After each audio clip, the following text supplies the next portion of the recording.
الحمد لله رب العالمين اللهم صل وسلم وبارك على نبينا محمد وعلى آله وصحبه أجمعين وبعد. I'll use my phone until they set up the projector properly, inshallah. First day of Siyam, may Allah subhanahu wa ta'ala accept from you and strengthen you to fast the remaining 28, 29 days that are left in Ramadan, inshallah. Allahumma ameen. These pre-Isha lectures are there just to shed light on some verses that are going to be recited throughout the night. I used to do surah summaries back in the past, and I'll probably bring those back in a few years once people get bored of this. We'll just kind of move on from one thing to the other. My goal is to allow for the experience of hearing the Quran throughout this month to be as meaningful as possible. Because at the end, this is the month of the Quran, and this is the purpose of Taraweeh and the purpose of Ramadan in general. And I cover themes, Quranic themes. What is it that the Quran talks about? Not specific lessons the Quran gives, but rather concepts or general topics that the Quran will address multiple times throughout its pages. And the list of these themes are taken from collections that scholars have put together, like Imam al-Suyuti's collection and Imam al-Biqai and others, where they looked at the Quran from a thematic perspective, and they pulled out from the Quran all the themes that the Quran covers. Again, not the specific lessons, but the general topics that the Quran is going to talk about. And the theme for tonight, I'm going to talk about managing systems. And I chose this title because I couldn't figure out how else to word this. I'll explain to you what I mean in a moment so that it makes sense to you. The Quran is often talking to us about the different systems that exist in life and how to manage them and manage ourselves within them appropriately. For example, there are economic systems, and there are social systems, and there are religious systems, ethical systems, and there are political systems, and there are familial systems, and there are personal relationship systems. These are all ways that people find themselves or move around within the world. And these systems are extremely important for the longevity of any given society or organization or group of people. And without these systems, our existence as human beings, the way we know it, doesn't really sustain itself. And the Quran talks about that a lot. And I gave 3 examples today from Surah Al-Baqarah where the Quran pointed out different systems and taught about them. Because that's what Surah Al-Baqarah does. Surah Al-Baqarah, in its essence, because it's the longest surah in the Quran, it's the first one after Surah Al-Fatiha. In those 7 tiwal, the 7 long surahs, that first 10 juz', the first third of the Quran, what it does is it tells you what your job is, who you are, and then it tells you how you're going to use the Quran to govern things, or how you're going to use the Quran to fulfill your purpose as a human being. So the first part of the Surah Al-Baqarah is just who you are as a human being. You're a khalifa, you're a steward, you're responsible, you're a caregiver. All of these words that we kind of talked a little bit about yesterday. And then, if I'm going to use the Islam to govern myself and govern the world, then I need to know how Islam sees the world and how Islam sees these systems, which is what the second half of Surah Al-Baqarah basically does. It goes into every system that we know. It talks about the financial system. It talks about riba and nafaqah. It talks about the social system. It talks about personal relationships and marriage, and it talks about the religious system. It talks about all of the rituals. It covers salah and siyam and zakah and hajj. And there's there's no surah in the Quran that does all that. And no other surah in the Quran actually covers all of these things all at once. Why? Because the verses we're going to hear tonight are going to be filled with that. You're going to hear a lot of ayat of ahkam. You'll be hearing the Imam. وَالَّذِينَ يُتَوَفَّوْنَ مِنْكُمْ وَيَذَرُونَ أَزْوَاجًا يَتَرَبَّصْنَ وَإِذَا طَلَّقْتُمُ النِّسَاءَ. You're going to hear all these verses that talk about وَيَسْأَلُونَكَ عَنِ الْمَحِيضِ يَسْأَلُونَكَ عَنِ الْأَهِلَّةِ قُلْ هِيَ مَوَاقِيتُ لِلنَّاسِ وَالْحَجِّ. So you're going to listen to verses that are filled with rulings. Why? Because the second half of Surah Al-Baqarah as well, if you've accepted your job, you've accepted your description, you've accepted the fact that you're a steward on the behalf of the Almighty subhanahu wa ta'ala, on behalf of the Divine, then now you need to know what the teachings are so that you can carry the message and you can practice it appropriately.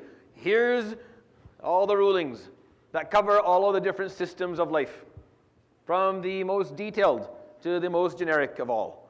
And that's why Surah Al-Baqarah is so widely, that's why it's so heavily revered and widely popular amongst people, because it covers almost everything you need within the deen. It gives you who you are and what you're supposed to do, which is basically all I care about. Everything else is kind of secondary to it. But obviously that comes at a price. The price is being, the surah is at 2 juz' and a half. So it takes time to go through all of these topics. So we'll go through the first set of verses, inshallah. You guys can see them now. I can't. So the first set of verses in Surah Al-Baqarah, I'm going to have to put this in front of me so I can see it, because I can't see from behind. Ayat 183 and 196 from Surah Al-Baqarah. So the first one, 183, يقول تعالى يا أيها الذين آمنوا كتب عليكم الصيام كما كتب على الذين من قبلكم لعلكم تتقون. And then 196, where he says سبحانه وتعالى وأتموا الحج والعمرة لله فإن أحصرتم فما استيسر من الهدي ولا تحلقوا رؤوسكم حتى يبلغ الهدي محله إلى آخر الآية. So with these two verses, Allah subhanahu wa ta'ala establishes the system of rituals, of sha'air, of ibadat, when it comes to service of Him subhanahu wa ta'ala. The 5 pillars of Islam is what unites us and brings us together. The fact that we pray, we all come and pray together. And there's a masjid that is established so that salah can happen in jama'ah, because it's a part of our unity. Same thing goes for Ramadan. It brings its people together. Same thing goes for Hajj. It brings everyone together from all across the world. If the masjid brings the neighborhood together, and Ramadan brings the city together, Hajj brings all Muslims around the world together. In Zakat, it was services Muslims all together. The sha'air is what brings Muslims together.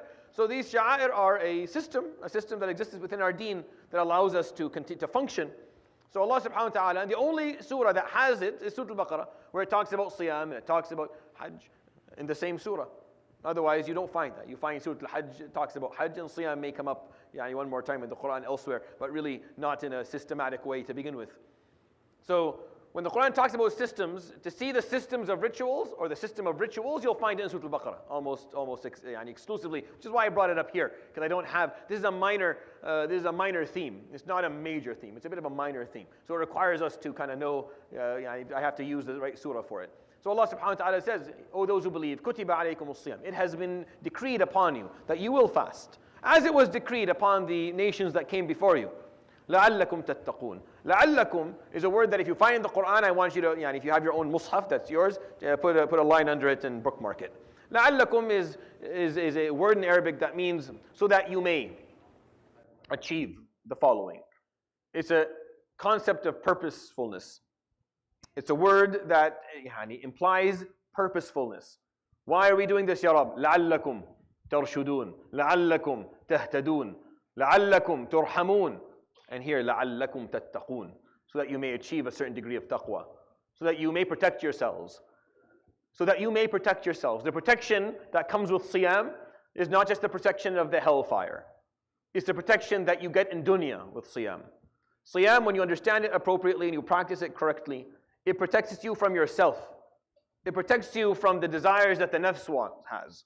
It protects you from wanting more and more and more, and seeing no lid or limit to what it is that you could want and that you can get within your life.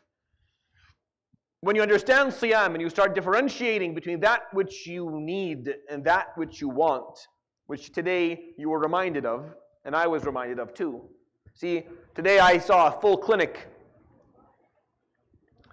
from the morning until 5 o'clock. Now usually during that full clinic, I have at least one tea, at least one earlier, and then another one with a full lunch, and patients bring in donuts to the clinic, and I'll probably take one of those too. To get through the clinic, that's what I have to munch on all day. Today I did the same thing, didn't drink, didn't eat. I sit here in front of you, miraculously still alive. All of my patients, alhamdulillah, went home happy, didn't kill any of them. Everything worked out. I differentiated today, it was differentiated for me by Allah subhanahu wa ta'ala that what I want and what I need are two very different things. I want to eat freely during the day as I work. I don't need to though. لَعَلَّكُمْ تَتَّقُونَ, so that you may achieve protection for yourself. You have to protect yourself. Because the gluttony and the lust that exists inside the human soul is endless. There's no end to how much you want. If you don't learn to control it, then it will control you eventually.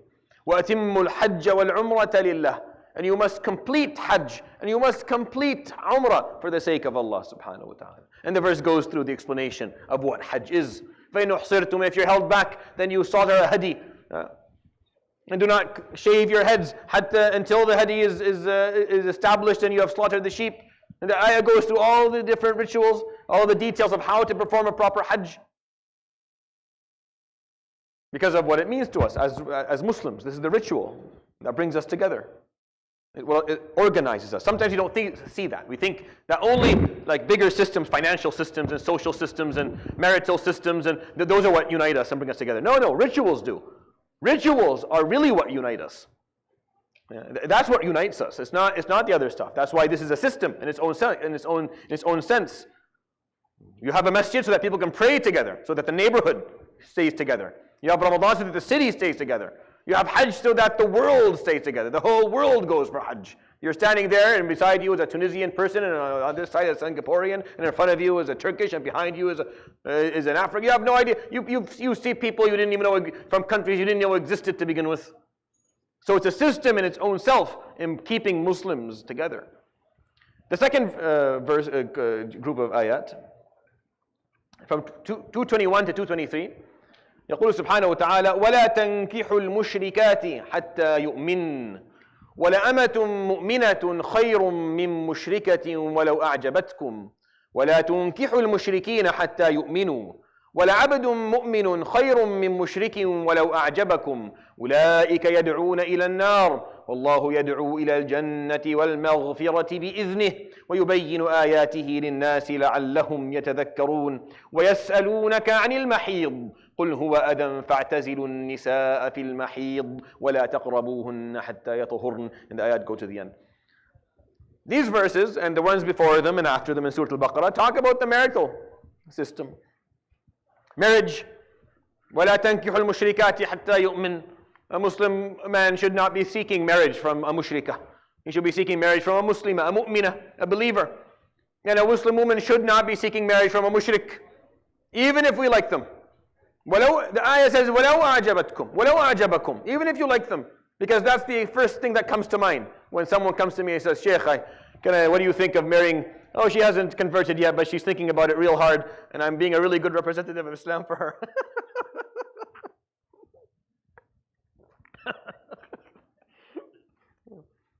Why? Because I like her. I know you do. The Quran knew that too. The Quran said, وَلَوْ أَعْجَبَتْكُمْ. Even if you do, even if you like them. Why? أُولَٰئِكَ يَدْعُونَ إِلَى النَّارِ. Because in essence, what they're going to do is going to call you closer to the hellfire. Because they don't believe in Allah. And they don't practice, and they don't follow, and they don't... And Allah calls you to His Jannah and His Maghfirah. So He wants you to marry someone who's going to get you closer to Him, not farther away from Him. Not further away from Allah subhanahu wa ta'ala. The point of marriage is to get yourself one step closer to Allah subhanahu wa ta'ala, not further away. Which is why this is there. وَيَسْأَلُونَكَ عَنِ الْمَحِيضِ. They ask you about menstruation. قُلْ هُوَ أَذًى فَاعْتَزِلُوا النِّسَاءَ فِي الْمَحِيضِ. It is harmful for the ladies, so stay away from your wives during mahid. These are marital systems. These verses came and organized life for people. So that we know what is acceptable and what is not acceptable during menstruation. She doesn't have to push you back. She has to say, no, I don't feel like it. The Quran came and made it easier for her. You can do everything but jima'. That way she's protected. She doesn't get any infections. She doesn't have to feel pain because her husband wants. It's a marital. It's organizing the marriage system, the relationship between married people.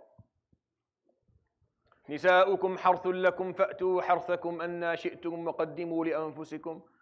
Outside of that time, your wives are there for you and for the two of you to plant the seed so that you may have a family.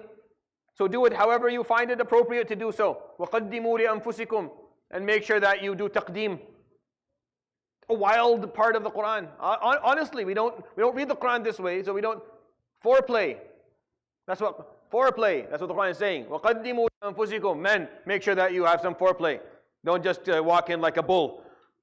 This is not how you treat your wife. وَقَدِّمُوا لِأَنفُسِكُمْ وَاتَّقُوا اللَّهِ وَاعْلَمُوا أَنَّكُمْ مُلَاقُوهُ وَبَشِّرِ الْمُؤْمِنِينَ.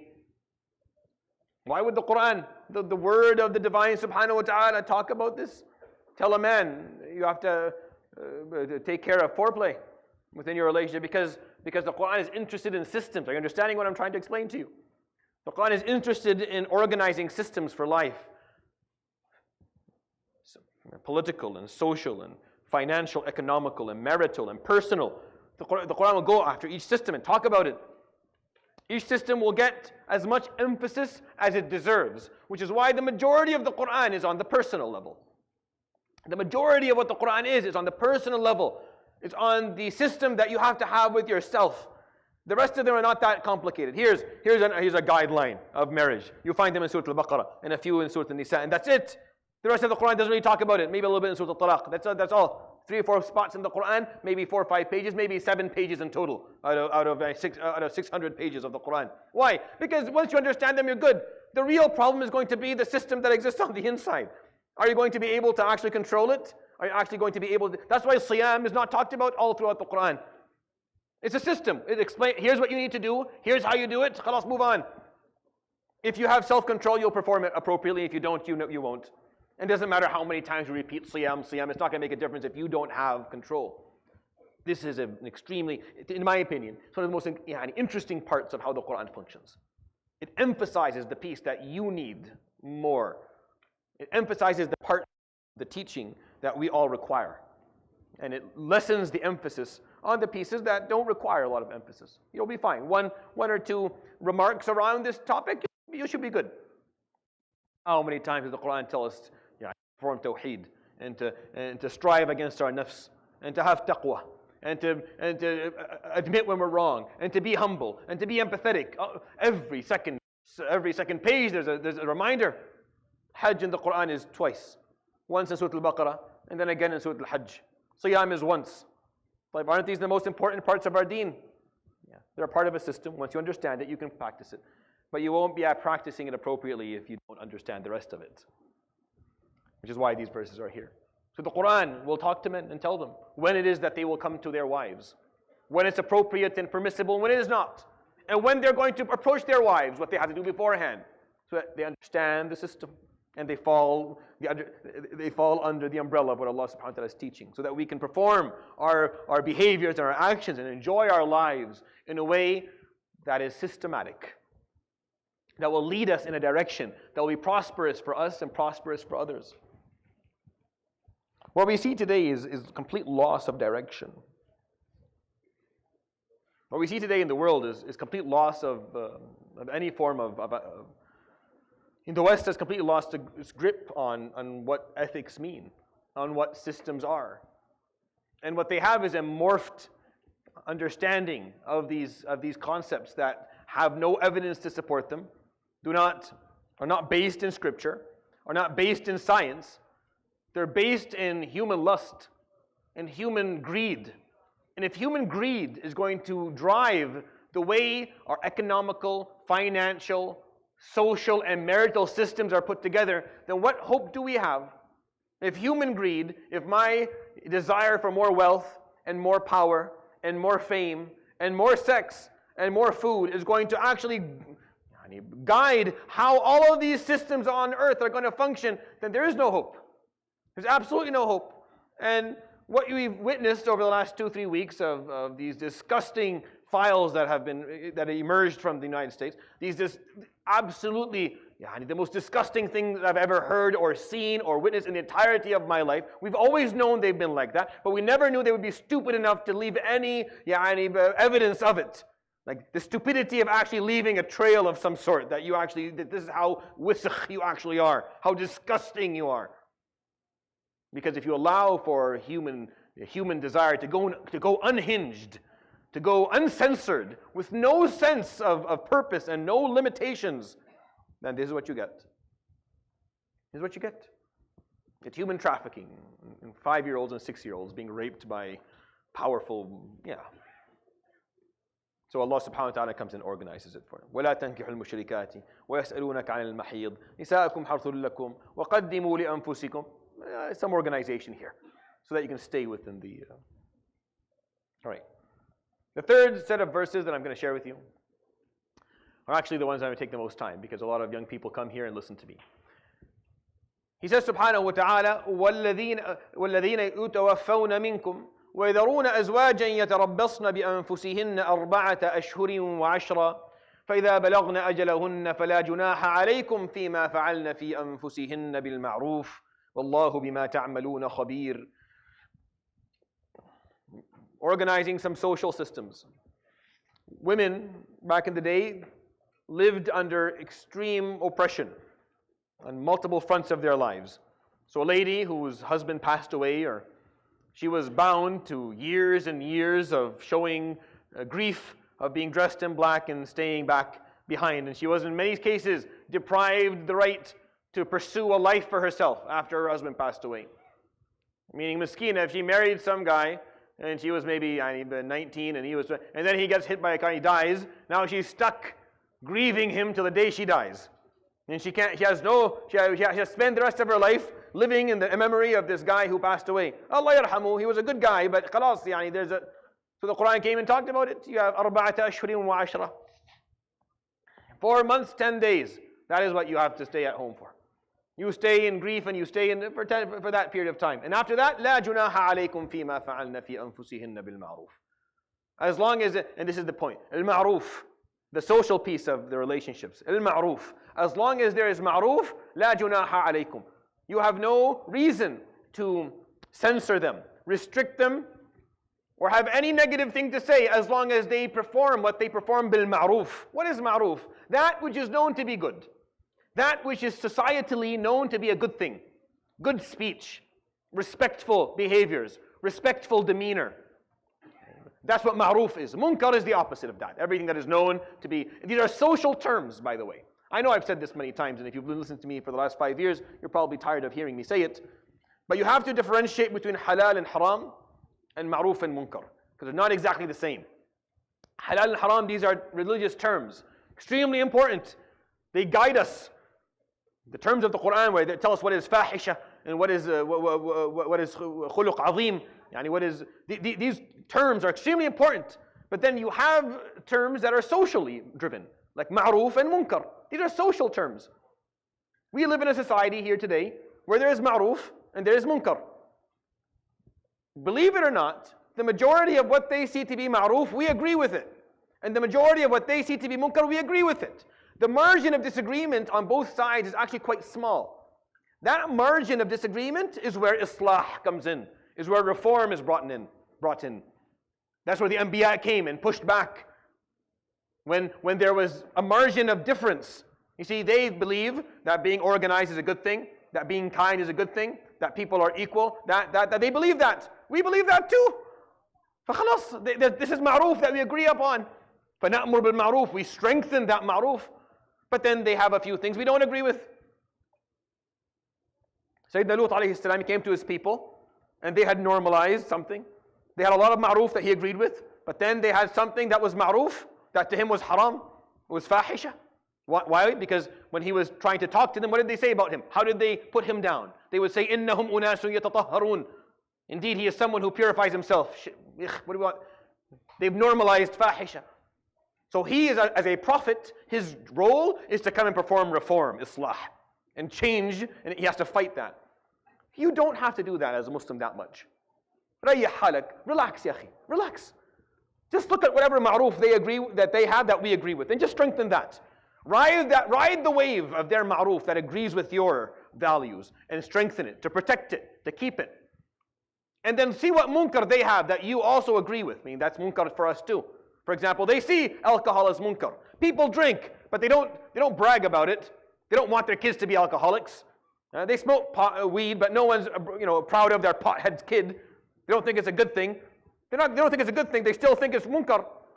Drugs, same thing. Criminality, all of these things we also agree. Bad things. Ride that wave. Ride the wave of pushing back against the munkar that we all agree upon. Not join. Not half of our youth are smoking weed and selling drugs. A'udhu billah. But they won't eat khanzir. But no khanzir.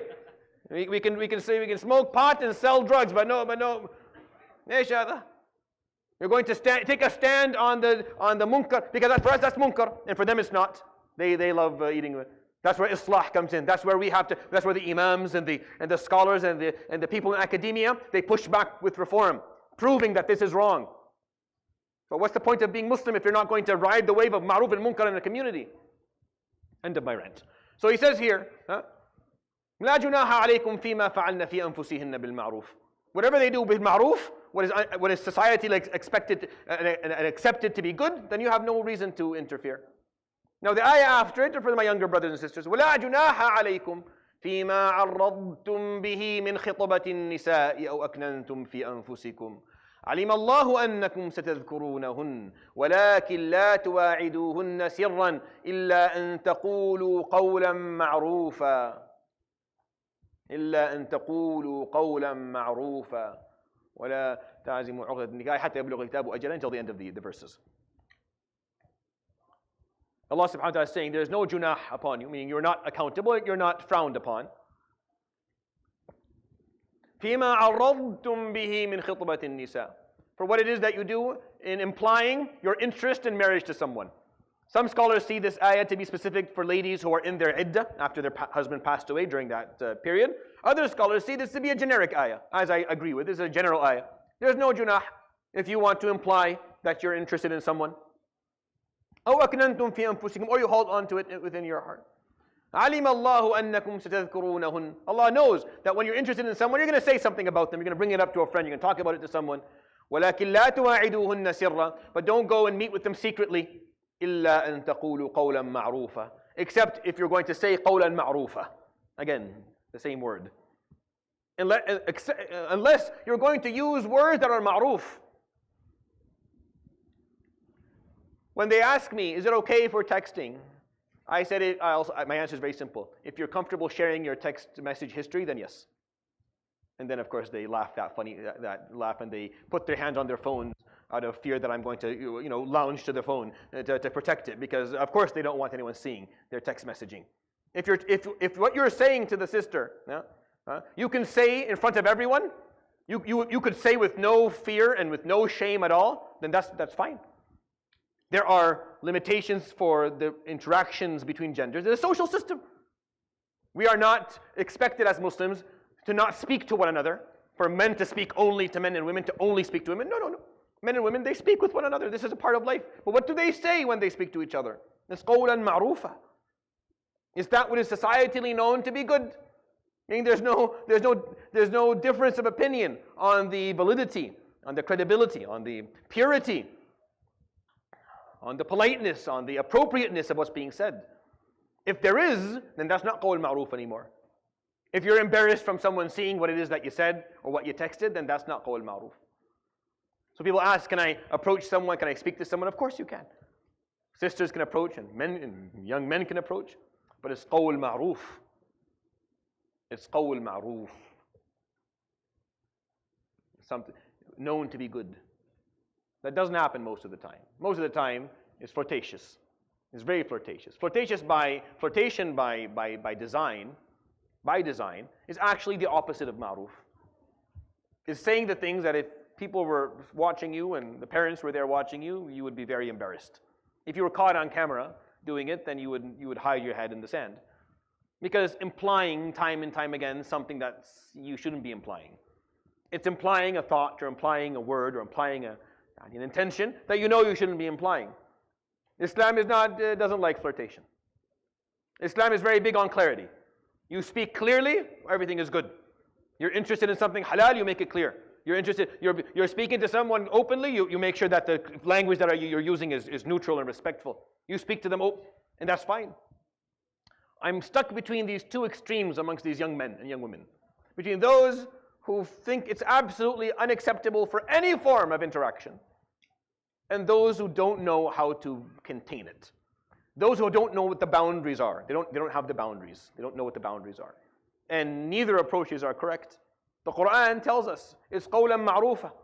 You have to speak words that if you were to speak anywhere, anyone was to hear you or see you, then they would say that's fine. This is good. There's nothing. This is halal. It's all good. It's ma'ruf. It's ma'ruf. If you're embarrassed of what you've been saying, then what you're being saying should. This is a social system. This is regarding relationships. I will take this one step further. Not just between men and women, but between men and women and women. Between people in general. What you say should be under the umbrella of ma'ruf, of that which is known to be good. If it is not, then you shouldn't say it. If there are things on your phone and stuff that you've said and things that you're embarrassed of and you shouldn't, then you shouldn't have done it. Don't think or say to yourself, well, it was confidential, I was just speaking to fulana, I was No. Once the word leaves your tongue, or in this generation, leaves the thumb, once it leaves the thumb, it can't come back again. It's gone. It is now documented till the end of time, and it will come back and haunt you. I guarantee it. People think that when they say things confidentially, that they stay confidential. أقسم بالله العظيم الذي لا إله إلا هو وهذه ليلة رمضان. That everything that you say and text and send to people makes its way to everyone, especially and specifically those who you don't want them to hear. I swear to you by the Almighty Allah. And I'm telling you this because this is the reality of life. If there's something you don't think people should know, or you don't think someone should hear, then you either never say it, you leave it to yourself, or go and speak to a doctor in an office. Because we've sworn an oath and you can sue us and you can put us in jail if we say anything about it. Aside from those two examples, then you don't. Or say ma'ruf. Say that which is ma'ruf. Follow the social system Allah subhanahu wa ta'ala puts out there. When she leaves the house, it's fine. فِيمَا فَعَلْنَا فِي أَنفُسِهِنَّ بِالْمَعْرُوفِ. As long as she's performing actions bil ma'ruf. A man can approach a woman and speak to her one-on-one regarding marriage, as long as what he is saying is ma'ruf. This is the Quran, it's not me. If I tried to say this, you would kick me out, you wouldn't accept it.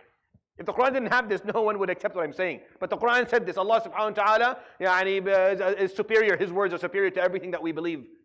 But it has to be ma'ruf. It has to be muhtaram. It's respectful. You know what ma'ruf is? Because you'll know. It's respectful. It's appropriate. It reflects positively on the person that is listening to it. Now, the Quran looks at these systems and organizes them for us. Today, as you listen to the Qari or the Qurra, go through these verses, because yesterday the ayat were very dynamic. We got to hear about Adam alayhi salam. We got to hear about Ibrahim alayhi salam. We got to hear the stories of Banu Israel, the good and the bad. We got to hear Musa alayhi salam's story with the Baqarah. A lot of interesting. Today, the verses are going to be extremely ruling driven. Very ruling driven.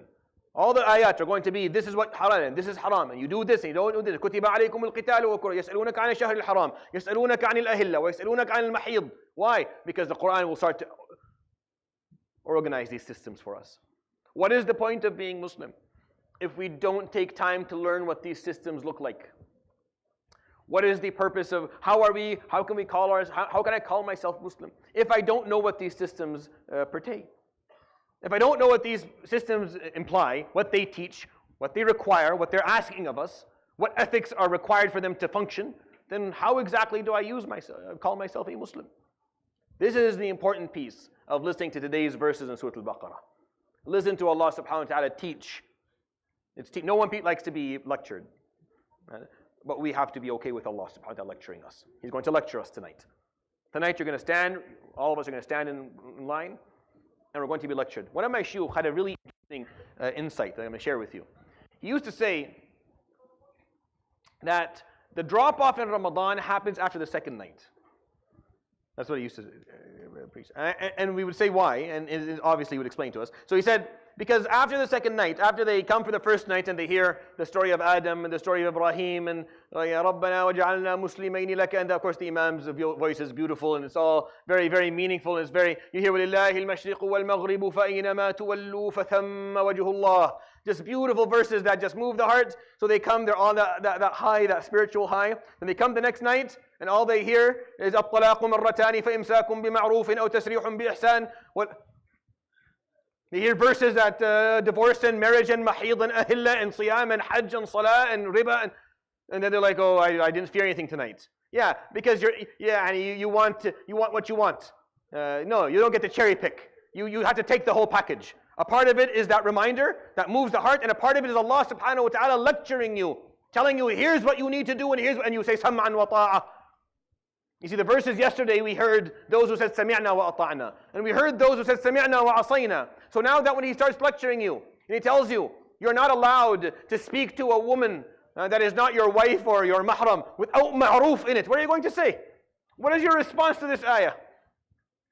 That's what tonight is. Tonight is سَمِعْنَا وَأَطَعْنَا يَا رَبِّ كُتِبَ عَلَيْكُمُ الصِّيَامِ. You are obligated, the first verses that we recited. كُتِبَ, you're obligated to fast. What is your response? سَمِعْنَا وَأَطَعْنَا وَأَتِمُّ الْحَجَّ وَالْعُمْرَةِ. Complete your hajj. What is your response? So you don't stand there getting the Imams can't make these verses sentimental. They can't cry in the middle of these verses. Because there are lecturings by Allah subhanahu wa ta'ala. There are rulings being explained to you by the divine. You stand there in respect, in reverence, in ta'zeem of the haqq subhanahu wa ta'ala as He tells you what is acceptable and what is not, what is correct and what is not, what is expected of you and what is not. And as you listen to those verses in Taraweeh, you say, سَمِعْنَا وَأَطَعْنَا يَا رَبِّ. We have heard and we have accepted. We have heard and we will try our best to follow, Ya Rabb, as you explain to us. Not lose your interest in Taraweeh.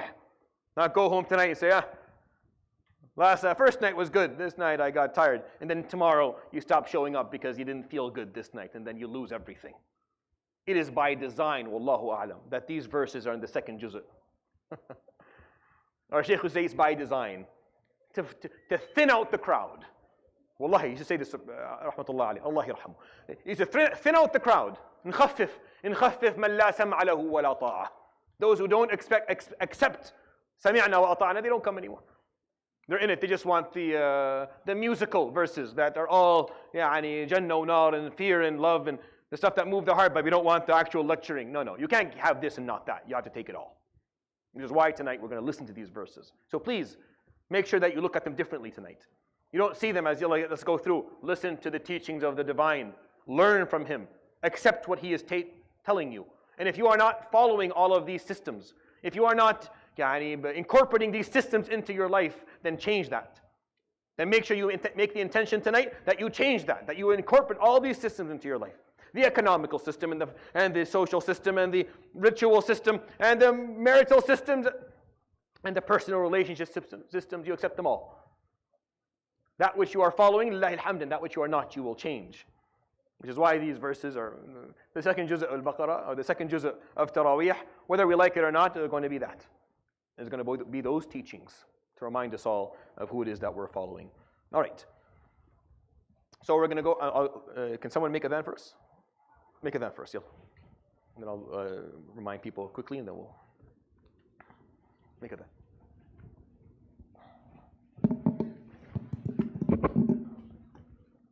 الله أكبر الله أكبر الله أكبر الله أكبر الله أشهد أن لا إله إلا الله أشهد أن لا إله إلا الله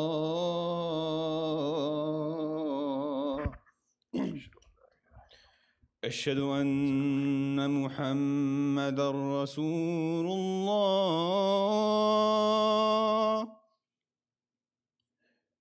أشهد أن محمدًا رسول الله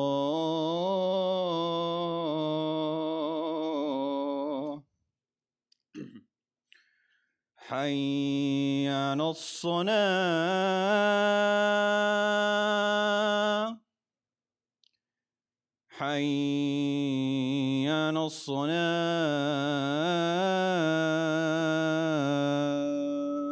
الصلاة حي على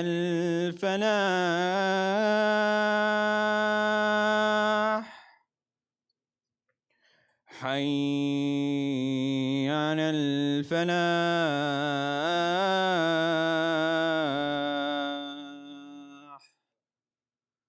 الله أكبر